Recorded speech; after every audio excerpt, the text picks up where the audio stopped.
So this is your double Wasp Imperial IPA. It tastes very similar to the other one, although to be honest, it's got a little less bite to it. But what's the alcohol content on this? It's 8%. Well, I wouldn't have guessed that. So this beer was kind of an accident, right? Yeah, exactly. Why don't you tell us a little bit about that and how that came about? It was actually the last batch that we brewed on the 2-barrel, I think. So. And so we got it in there ready for the transition to move over to the new system.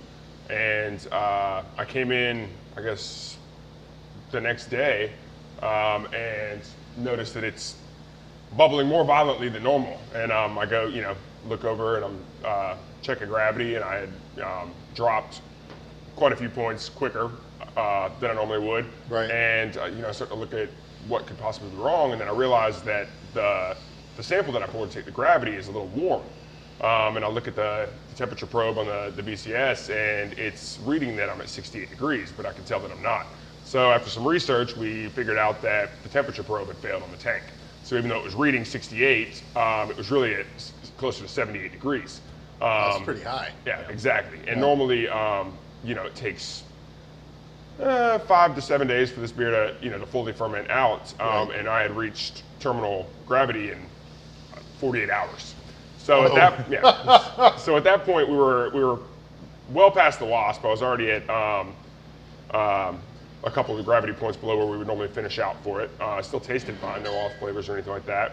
So we decided to let it finish out and see where it wound up, and it ended up at 8%. And we were happy with the way it turned out. We couldn't sell it as the Wasp, obviously, but we decided to make it the double Wasp, and it's much higher ABV, and we used twice the dry hops on it, which gives it more aroma as well. So there's a little over a pound of hops per barrel for dry hopping alone in this beer. And That's just the dry hop. Right, exactly. Nice. So it gives it a nicer aroma. It's, like you said, it doesn't drink like an 8% beer. No, not at all. Which is nice. No, I would not have thought this fermented at close to 80 degrees. No.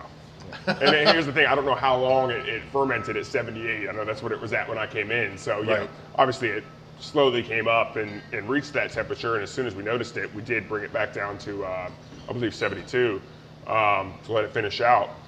But it shows you with, same yeast, same grain bill, same hops, everything the same. Just that one variable in temperature can make a totally different beer.